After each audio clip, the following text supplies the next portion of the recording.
Good morning, everyone. Today we're excited to introduce our educational platform for schools, institutes, academies, universities, and any type of vocational training center. It's a super complete system that brings together the best tools for managing student education, including a virtual classroom, assignments, online exams, live classes, and our brand new e-learning module, which lets you upload pre-recorded lessons for better course support. Let's start by logging in as the director to access all the system modules. As soon as you log in, you'll see a dashboard that shows some key stats like the users registered in the system, attendance, news, accounting, and the side menu with all the available modules. At the top, there are two notification modules.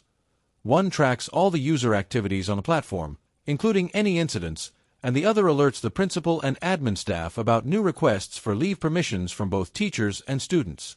The system sends these notifications right when the request is logged. By clicking on our profile picture, we can access our account, edit our details, change the password, check our activity, and view notifications. Let's go ahead and check out the modules one by one to see what the platform has to offer. First up is the messaging module, where we've got an internal chat that allows us to message all the users registered in the system, either individually or in groups. To chat with an individual user, we just search for them and start a conversation. It also lets us create groups where we can interact with all group members. In the Certificates menu, we can generate certificates or diplomas for any student. You just pick the course, section, student, and type of certificate. Click Generate Certificate, and the system creates the diploma using the template we've previously set up. In the Certificate Design section, we can add as many certificate or diploma designs as needed. By clicking on the New Certificate button, we can upload template images. In the ID card section, we can generate credentials for both students and teachers. Again, we select the course, section, and student, then click Generate ID card. The system generates the student's ID card or credential. Clicking the printer icon lets us preview the card, and we can go ahead and print it. Here's how it looks. It's worth mentioning that the system also lets you modify the design. The same way, we can generate an ID card for any teacher. Now let's move on to the academic module, where we'll see all the courses being offered at our institution. By selecting each course, you can view the subjects included in that course. You can also add as many subjects to each course as needed. Under the Schedules option, by selecting the course and section, you'll be able to see the timetable for that course. To add new subjects to the schedule, simply drag and drop each one into the corresponding day and time slot. Repeat the process until the schedule is complete. Once finished, click Apply Changes to save the updated timetable. You can also view the schedules assigned to each teacher. By selecting a teacher and clicking Start, the system will display the selected teacher schedule. Under the Report section, the system shows behavior reports for students submitted by various teachers. In the Teacher Attendance section, you can also view attendance records for each teacher. By default, the system marks all teachers as present. If that's not the case, you can manually mark those who arrived late or were absent. Under the Leave Requests section, you'll find any absence requests submitted by students or teachers. When submitting a leave request, the system allows uploading a supporting document. For example, in the case of a medical leave, a doctor's note can be attached. You'll see a downloadable document such as a medical certificate or similar. Back in the academic module, from the Options menu, you can access the virtual classroom. Once inside, you'll see the list of enrolled students on the right side, and in the center, the tasks and exams assigned by the teacher. By clicking Attendance, you can register each student's attendance. Again, all students appear as present by default. Mark any delays or absences, then click Update to save the attendance record for the day. In the Exam section, you'll find all the exams the teacher has assigned throughout the course. To add a new exam, we click the plus button at the bottom. At first time, we enter the exam title, for example, Partial Exam Lesson 11, and we click Continue button. A new screen will open where we can set the exam's options. Here, we can specify the time window when students are allowed to take the exam. Let's indicate, for example, from 10 a.m. to 11 a.m. This gives students 1 hour to complete the test. We may choose to protect the exam with a password and enable the option to randomize the questions. We can also choose whether or not all questions are mandatory. Additionally, the option to show results so the student can see the results obtained at the end of the exam 15 or 30 minutes later. Or, we can keep them hidden. Let's select the option to display results immediately after the exam ends. We save the selected settings by clicking Apply Changes. Next, we begin adding the questions. Questions can be multiple choice, fill in the blank, open-ended, free text, or true/false. Let's start by creating a multiple-choice question. We begin by entering the question, for example, Test 1. Then, we add 3 possible answer options. To move quickly, we'll input placeholder text and select option 2 as the correct answer.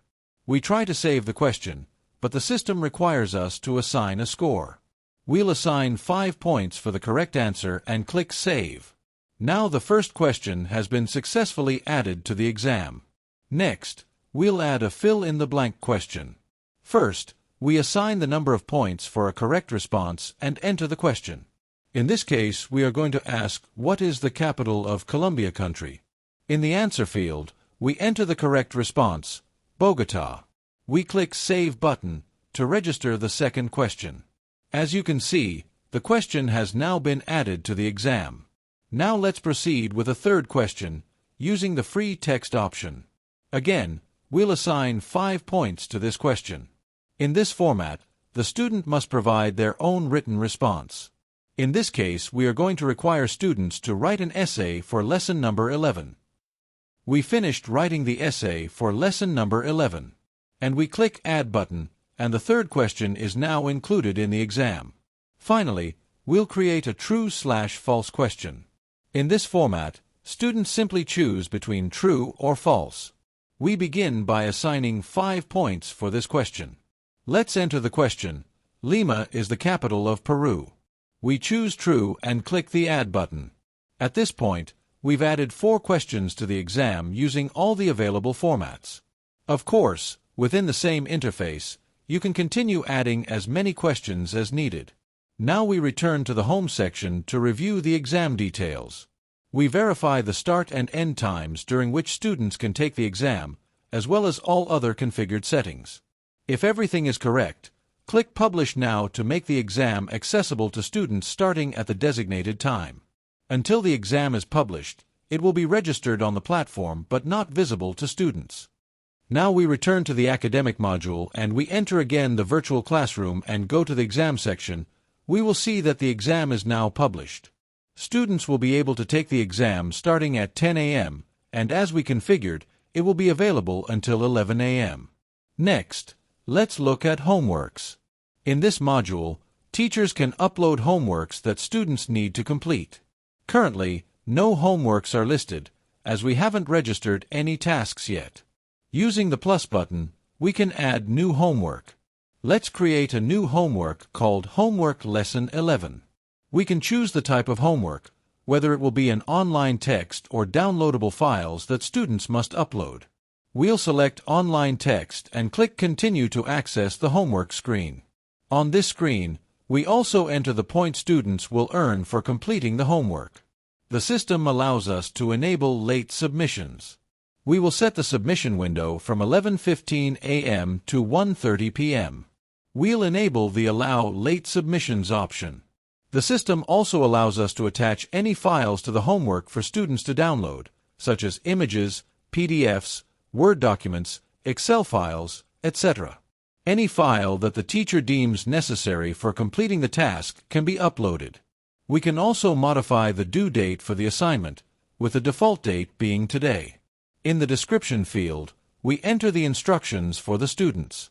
For example, Homework Lesson 11, and we click Apply Changes, and the homework is saved.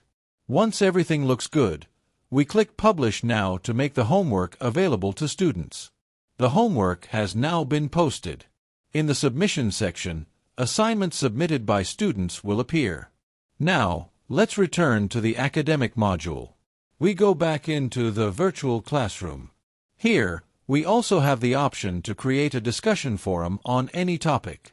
It's important to note that this is not the same as the Messages module, as forums are open to all users. In the Study Material section, we can upload any type of material for students, such as images, documents, or complete lessons. Finally, we come to the Grades option. In this section, we can enter grades for each task or exam submitted by students, allowing us to generate a final grade report for all students. It is crucial to perform this operation from a computer, as any data entered will be saved once you press the Enter key or the Tab key. Returning to Academic module and enter again the Virtual Classroom, we now to review the Live Classes option. In this section, we can schedule live classes for students. As always, click the plus button at the bottom to simulate creating a new live class. We begin by entering the title, for example, Live CLA Lesson 11. Next, we need select the date and time of the live class. Let's set the live class for August 7th, the time starting at 1:30 p.m., and then click Register to schedule the live class. On this screen, we can view all scheduled live classes. To join the live session for Lesson 11, we will click Start Conference to open the video conference screen and enter the scheduled room. By clicking Join Meeting, the system will ask us to confirm whether we are the host or teacher. In the Online Classes section, we will have the option to upload pre-recorded classes, making them available to students at any time so they can watch them as many times as needed. By clicking on this icon, we can access the Lessons and Quizzes screen, where we can add different lessons or tests for students to complete after each class. Clicking on the monitor icon will start the video of the pre-recorded class or lesson. On the right side of the screen, you can see the various lessons or questions that have been assigned to students, which they will complete after the class. These will later be evaluated by the teacher. In the Users module, we manage all the registered users on the platform. Here, we can register administrative staff, teachers, parents, and students. With the plus button, we can upload students individually or in bulk. By clicking the individual icon, a form admission will open to enter a student's information. It's important to note that for teachers, parents, and students, the platform allows to send access credentials in bulk. To do this, go to the Users module.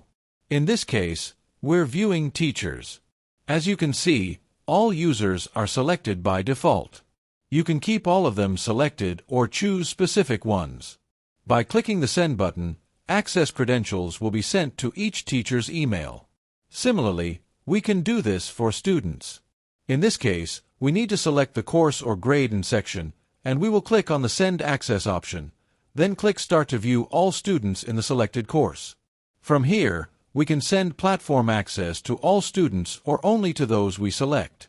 The Tools section functions as a bulletin board for posting news, polls, and notifications.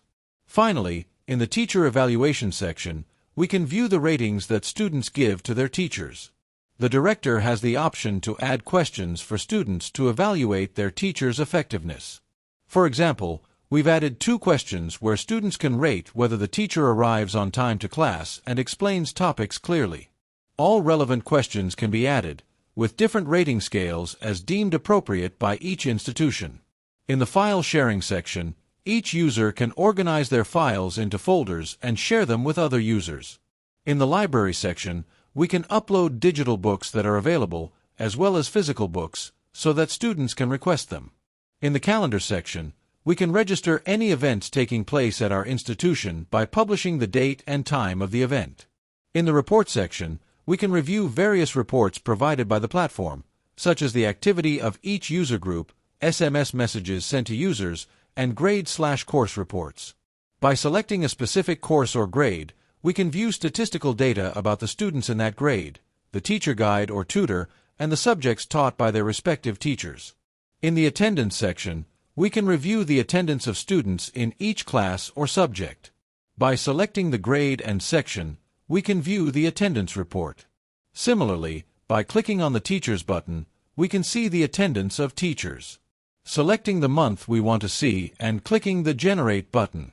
In the Final Grade section, we can view the final grade reports for students, which we can generate by selecting the grade and section. In the accounting section, the system will provide data related to the current year's accounting. In the accounting module, we can register both the fees or monthly payments that students pay to the institution and the various payments or expenses of our educational center. To register student fees, we click on the Online Payments button and then click the New button to add a new membership. We begin by selecting a grade, entering the membership title, and selecting the payment due date. We'll set it to the 10th. The amount will be $45, and the late fee will be $10. Remember that the system is configured in dollars, but it can be adjusted to any currency. It's crucial to select the months corresponding to our academic year, as these are the months during which we will charge the monthly payments. In the description field, we enter the payment concept and click Add. Now, the $45 monthly fee for grade initial 1 is registered. Next, click on the Payment History button, select Grade Initial 1, and by default, we see January, where no fees are shown. This is because our academic year was set to start in April. We select August, and see 2 students with pending payments.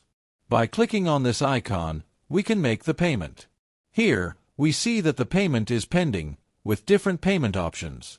If we select Bank Deposit, we will enter receipt number.